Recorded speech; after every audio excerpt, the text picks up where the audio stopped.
Reciban ustedes un cordial saludo.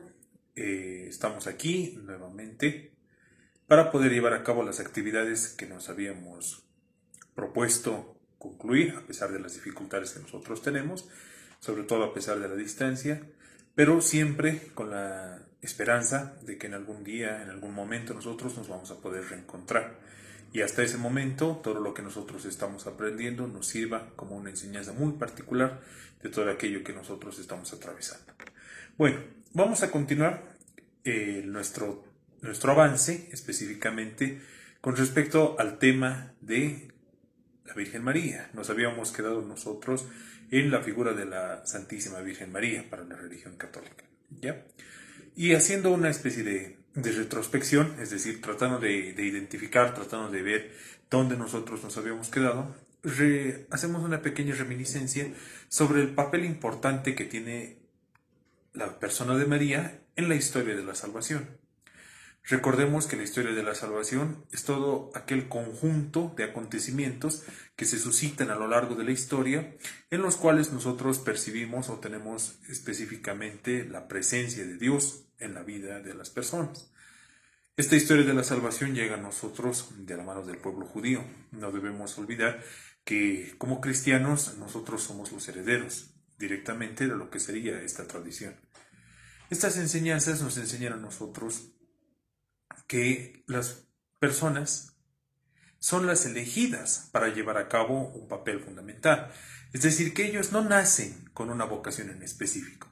Ellos no nacen, vamos a decirlo de esta manera, con un destino concreto, sino que es Dios que en algún momento determinado de su existencia trata de elegirlos, trata de escogerlos, trata de llamarlos a una tarea en concreto. Este llamamiento, esta vocación, precisamente, es lo que a nosotros nos ayuda a comprender la importancia de los seres humanos en esta historia. Porque al fin y al cabo somos nosotros quienes hacemos la historia. Sea para bien o sea para mal, somos nosotros con nuestras actitudes y con nuestras decisiones los que vamos construyendo o destruyendo los elementos de nuestra naturaleza, por ejemplo. En ese caso, meditábamos nosotros sobre la figura de María y meditábamos específicamente en el rol de madre, más que en el de mujer.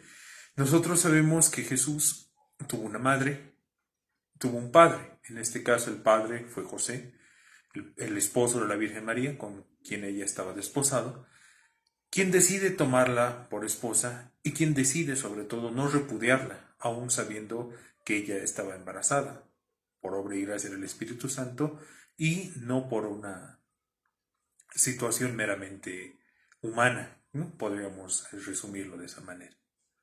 Entonces aquí tenemos dos interpretaciones muy importantes. La primera es la actitud de María y es la actitud de José. La actitud de María se refleja precisamente en aceptar este misterio. Es el misterio de María, es la actitud de María que refleja y que acepta el plan de Dios, que acepta llevar a cabo esta misión, la misión redentora, la misión de llevar en su seno, en su vientre, al que será nuestro Salvador. Estamos hablando de Jesús, el Cristo. Por eso reflexionábamos en las clases anteriores sobre el sí de María, ¿no? La importancia que tiene el sí de María. Porque, como les decía al inicio, ha sido consultada por Dios para poder llevar a cabo esta misión. El ángel Gabriel se presenta a ella con la intención de invitarla a formar parte directamente de la historia de la salvación, por medio de la acción redentora de llevar a cabo el nacimiento de nuestro Señor. Pero, por otro lado, también tenemos el sí de José. ¿Por qué es también importante reflexionar un poco sobre esta etapa o sobre este personaje bíblico? Porque José puso en sus manos la vida de María y de Jesús. Estamos hablando de un contexto judío, un contexto marcadamente machista, en el que la palabra del hombre, en el que las actitudes del hombre tenían mucho más peso que el de las mujeres. Por lo tanto, según la ley judía, María habría sido condenada a muerte, si es que se demostraba la infidelidad, o el mismo hecho de que José la repudiara por haberse encontrado encinta incluso antes del matrimonio. ¿no? Entonces él resuelve, como dice el Evangelio de Mateo, resuelve aceptar a esta mujer junto con el hijo que estaba esperando. Tal vez José en ese momento no entendía el designio, tal vez no entendía el misterio, pero ha sido el ángel, nuevamente, ha sido la intervención divina, quien ayuda a aclarar esta situación. No temas a tomar a María por esposa, puesto que el hijo que van a nacer es el Hijo del Altísimo. Es un profeta, el ángel, quien anuncia cuál va a ser el designio, cuáles van a ser los caminos, cuáles van a ser los pasos que van a seguir Jesús y sobre todo María a lo largo de este proceso. Con eso vamos a concluir esta pequeña parte introductoria, que como les decía era para refrescarnos un poco la mente, de todo lo que habíamos estado viendo, ¿no?, acerca de la figura de María, la importancia que tiene en la historia de la salvación y el papel esencial que rescata la Iglesia dentro de este punto, que es el precisamente de reconocerla como madre, ¿no? Es bien interesante, y permítanme recordarles en este momento, este punto, que María hace alusión, es la representación humana, divina en algunos casos, de aquello que nosotros poseemos y aquello con lo que nosotros nos configuramos con Cristo. La identidad de hijos es la identidad que compartimos con Cristo. Todos nosotros somos hermanos en Cristo por el hecho de que tenemos un Padre, que es Dios, ¿no?, a partir de la conciencia de la creación. Y es María la que nos ayuda a entender precisamente que humanamente es posible la salvación. Muchas personas nos preguntamos, nos rompemos la cabeza muchas veces o estamos muy inquietos con respecto a la pregunta de qué pasará después de todo esto. Lo importante es tener la actitud de María, es la de confianza y es la de meditar todas estas cosas personalmente en nuestros corazones, ¿no? Cuando María se presenta al niño en el templo, el sacerdote Simeón le explica esto, ¿no? O sea, este niño será motivo de mucho gozo, mucha alegría para muchas naciones, pero también será un signo de división, entre otros. Aquí el papel importante es cómo tú, María, vas reflexionando todas estas cosas en su corazón, cómo las vive, cómo las traduce, cómo las entiende, ¿no?, para que posteriormente podamos hacer realidad este plan que tenía Dios sobre ellos. Bueno, culminado esto, pasamos a nuestro siguiente punto, que sería el siguiente. Si bien hemos visto la figura de María en un tiempo específico, hemos rescatado el valor que tiene María Madre, tanto para Jesús como su mentora, es decir, como aquella que se ha encargado de su formación, de su conocimiento, de su educación específicamente. Hoy nos vamos a referir a la figura de María actual, una María más presente en nuestros días. ¿Y por qué es importante reflexionar sobre este punto? Porque la figura de María está en ciertos aspectos, en ciertos ámbitos, muy desvalorizada. Efectivamente, porque hay la conciencia de que las personas, sobre todo los católicos, los cristianos católicos, depositan demasiado interés, depositan demasiados rezos, demasiados actos de piedad sobre ella. Entonces esto hace que la mentalidad de muchas personas, de un colectivo, hace que crean que para nosotros la figura de María es una figura muy importante, en muchos casos mucho más que Jesús, etcétera, etcétera. Y es importante reflexionar y darnos cuenta de que esencialmente lo que la Biblia nos enseña, lo que nos presenta ahí en cada uno de los acontecimientos, es que la vida de cada uno de los personajes que nosotros vemos, estudiamos y están ahí presentes, tiene un mensaje, ya sea para ese tiempo o ya sea para el tiempo que estamos viviendo nosotros. El primer mensaje que yo les había tratado de rescatar, el primer mensaje que habíamos tratado de valorar, era precisamente el mensaje de que María Madre enseña, guía, cuida y acompaña a Jesús. Como nosotros, ¿no? Como por eso reflexionábamos sobre la importancia de la familia, incluso nuestra familia actualmente, ¿no? Cómo nosotros vivimos y desarrollamos todas esas situaciones. Pero también es importante ver que las personas, cuando ingresan en este tema de María, surgen muchas confusiones, surgen dudas, porque ellos dicen, tú me hablas de la Virgen María, pero mira que yo he oído que hay muchas Vírgenes María.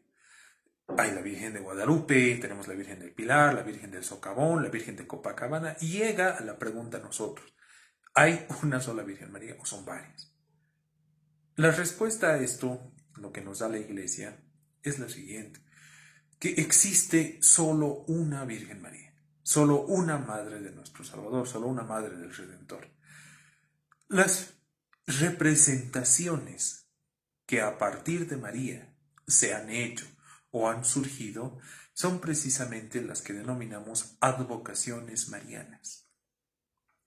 Llevan ese denominativo porque el nombre que reciben, es decir, el nombre que se les da posteriormente a su aparición, a su revelación, a su manifestación, depende mucho del lugar en donde se ha dado. Depende mucho de los aspectos circundantes en cuanto a su representación. Les pongo un ejemplo. En Brasil existe una advocación mariana denominada la Aparecida. Así se le llama, la Virgen de la Aparecida. Y la narración, la historia, el cuento, nos indica lo siguiente. Un grupo de pescadores estaba pescando, estaba realizando sus actividades, y al sacar las redes encontraron una estatuilla de madera, negra, pero con la figura de la Virgen María. Entonces ellos efectivamente reconocen que es la persona de María, reconocen que es una manifestación de la Virgen María, pero es por eso que lleva ese nombre, eso es lo que quiero que entendamos, o sea, es la Virgen María, efectivamente. Pero ¿por qué la Aparecida? Porque ese es el hecho que ha marcado en la vida y en la conciencia de aquellas personas en ese momento, es que apareció, se nos apareció a nosotros, por eso lleva el nombre de la Aparecida. La Virgen de Copacabana, precisamente porque uno de los indígenas decidió tallar, la Virgen decidió hacer una representación de la Virgen y lleva ese denominativo. ¿Cuál es el trasfondo de todo esto? Para no entrar en detalle en cada una de ellas y preguntarnos, hay una, hay dos, hay tres, hay cuatro, o hay miles, hay muchas, etc. La idea es que las personas nos podamos sentir identificados con la figura humana de María. Si bien nosotros tenemos una gran devoción a lo que es la Biblia y nuestro Señor Jesucristo, es decir, los misterios de su existencia, de su vida, etc., con la persona de María pasa exactamente lo mismo. Pasa que nosotros tratamos de aferrarnos a esa figura de María, tratamos de aferrarnos a ella como la maestra y como la madre de Jesús. Es decir, que siendo ella mujer, siendo ella una persona como todos nosotros, hizo de Jesús un hombre tan bueno, tan santo, tan sabio en muchos casos. Entonces nosotros también pedimos de ella esa intercesión, nosotros pedimos que sea ella que nos dé este carácter, que nos ayude a encontrar estos elementos que vimos y reconocemos en la persona de Jesús y que también queremos que sean parte de nosotros. Por eso nosotros siempre decimos a María, Madre nuestra, María, Madre de la Iglesia, pero también Madre nuestra. Para comprender ese tipo de relación que nosotros queremos tener, esa relación de hijos con su madre, hay un pasaje muy interesante de la vida de Juan Pablo II que dice lo siguiente: después de que él haya perdido sus padres, perdió su padre, perdió su madre, Karol Wojtyla en ese tiempo, Papa Juan Pablo II, ingresa en el templo, se postra a los pies de María, reconocen la imagen misericordiosa, imagen de piedad, imagen de santidad, imagen de paz, ¿no? Al final. Y le dice, tú serás mi madre. Entrego mi sacerdocio, te entrego mi vida a ti. O sea, eres tú quien ahora guía mis pasos, eres tú de quien yo aprendo, eres tú quien me guía, es a ti a quien yo busco, en quien busco cierto tipo de refugio, cierto tipo de paz, cierto tipo de reconciliación incluso con el Padre. Por eso muchos decimos María Auxiliadora o la María Intercesora, porque la tradición demuestra que es María asunta a los cielos, es decir, que no conoció la corrupción del sepulcro, sino que fue llevada en cuerpo y alma ante nuestro Padre, que nosotros creemos, es una creencia, por eso siempre cuando hablamos de religión hablamos de creencias, son creencias que nosotros pedimos a ella como madre, como mujer, es decir, como una persona, como todos nosotros, que entiende nuestra situación, que entiende nuestro dolor, que entiende nuestro sufrimiento, sobre todo el sufrimiento, puesto que ella, según el Evangelio de Juan, estuvo a los pies de Jesús y estuvo en todos los momentos importantes de la vida de nuestro Señor, incluso en las bodas de Caná, es decir, en el primer milagro de nuestro Señor, ella estaba presente, ella estaba acompañando, ella estaba guiando estos pasos.